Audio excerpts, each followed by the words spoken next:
Fitnah hanya pengen ngejar viral saja, lalu Anda cerita, ngosip, ngomongin kejelekan orang. Kalau ada orang bermasalah langsung dikejar biar pengikutnya lebih banyak lagi. Kalau dengan model-model haram begitu ya nggak berkah dalam kehidupan Anda.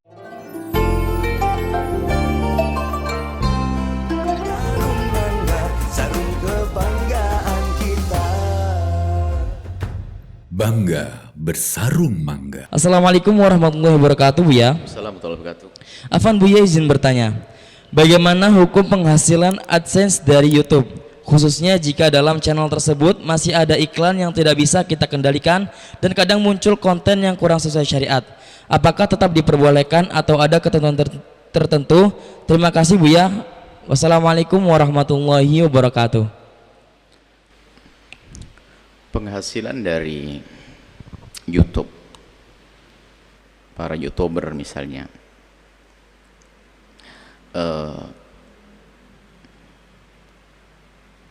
jadi gini,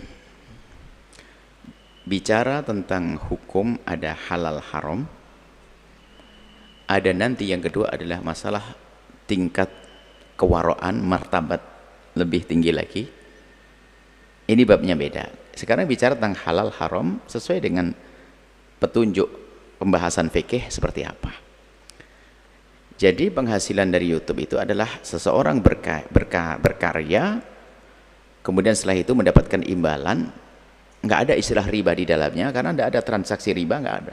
Saya membuat sesuatu, saya tempelkan di tempat tersebut, lalu saya mendapatkan sesuatu. Maka di sini adalah asalkan kreasi Anda yang Anda jalankan itu hal yang positif, bukan merusak orang, ini dulu. Kalau kerjaan yang ngerusak, nyebar film-film nggak benar dan sebagainya, ya Anda sudah punya dosa sebelum dapat duit. Yang didapat pun juga sesuatu yang tidak baik karena dari keharaman perbuatan Anda. Tapi Anda melakukan hal yang baik, Anda seorang dokter menyebarkan kemanfaatan, nasihat tentang kesehatan. Anda seorang petani ingin mengajari orang bagaimana bertani, bercocok tanam yang benar, lalu Anda mendapatkannya, adalah halal dan halal. Dan itu pembagian rezeki di situ tuh pakai alat, pakai sistem, nggak ada yang berbohong, nggak ada. Jadi jujur situ, nggak ada yang merekayasa itu. Anda pun adanya promo yang tidak sesuai itu dibahas oleh para ulama, selagi yang engkau terima bukan yang pasti dari yang haram, maka tidak bisa dikatakan itu haram pasti. Sak rendah-rendahnya jatuh bab subhat. Subhat itu tidak bisa dikatakan haram karena memang tidak haram mutlak, tapi tidak bisa dikatakan halal mutlak karena memang mungkin masuk yang haram. Tapi kalau Anda mengambilnya tidak dosa, paling tidak ini.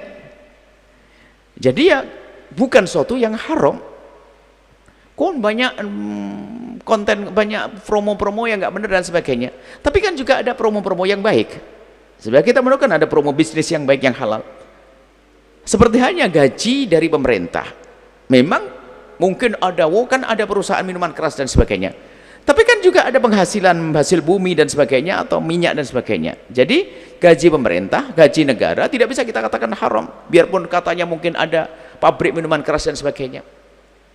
Mengatakan haram itu adalah kalau jelas-jelas ini loh, saya semalam ngerampok nih loh hasilnya. Tapi kalau ada seorang perampok ngasih duit kepada Anda, tapi dia punya perusahaan pabrik, ya Anda boleh nerimanya.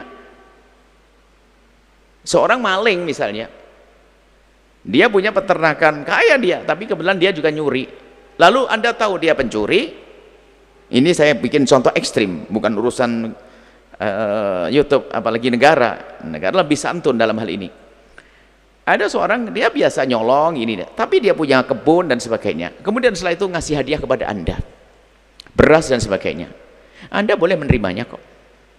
Kecuali dia ngomong, ini semalam Anda habis nyolong nih buat ente. Nah itu baru nggak boleh nerima. Jadi kesimpulannya adalah apa yang diperoleh dari YouTube, asalkan apa yang Anda kerjakan sesuatu yang bermanfaat atau paling tidak membahayakan orang dari secara fisik, mental, akhlak, maka itu adalah sesuatu yang boleh Anda ambil, halal. Kalau Anda, saya pengen warok, pengen hati-hati, itu urusanmu sendiri. Dan itu bagus, sehingga mungkin berkata, saya tidak akan mengambilnya. Terus, biar diambil oleh orang fakir miskin, ya bagus. Atau sebagian ustadz, mungkinlah saya tidak akan mengambil untuk makan anak-anak saya, biarpun itu tidak haram, tapi saya kurang senang. Lalu untuk apa? Ya sudah, karena untuk menguatkan media saya ini, saya kan dokter kesehatan. Kalau saya pengen bahasanya hasil YouTube saya ini, untuk saya kuatkan media saya, biar kesehatan ini lebih besar manfaatnya. Boleh yang demikian itu. Ini babnya bab warok, orang berhati-hati. Tapi kalau Anda sudah bisa warok, nggak boleh menyalahkan orang lain dong. Kalau Anda menghindar, oke lah. Yang nggak boleh kan gaya sombong, mohon maaf. Ada seustad. Ustadz kan biasa dikasih hadiah sama orang. Kurang lebih seperti itu. Kalau orang dikasih hadiah, sah-sah saja. Kemudian ada ustadz tidak mau menerima hadiah.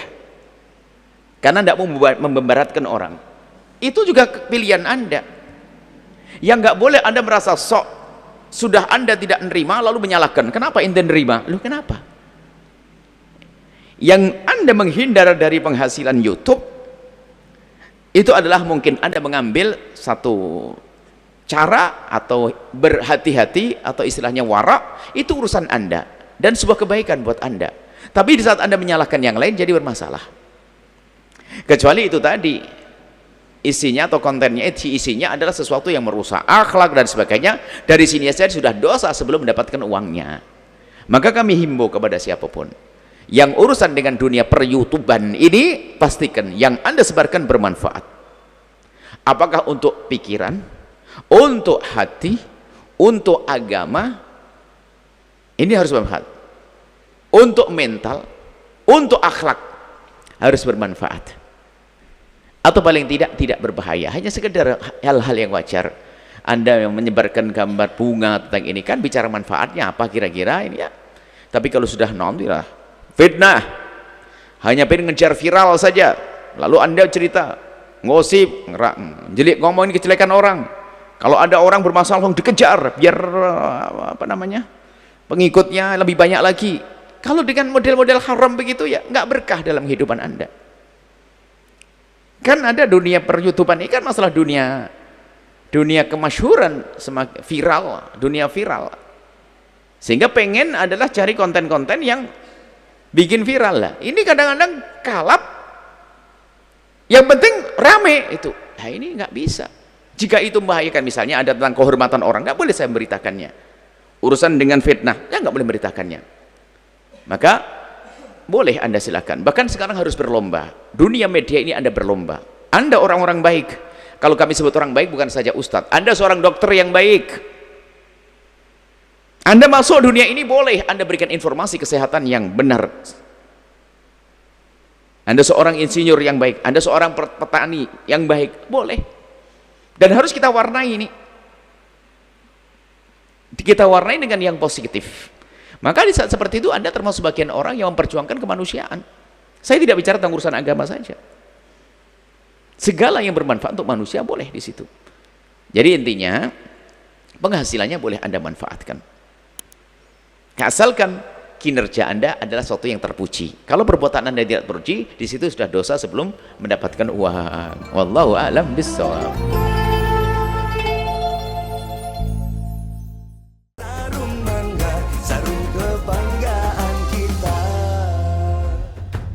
Bangga bersarung mangga. Sahabat Al-Bahjah TV, setelah menyaksikan video ini, jangan lupa bersolawat kepada baginda Nabi Muhammad.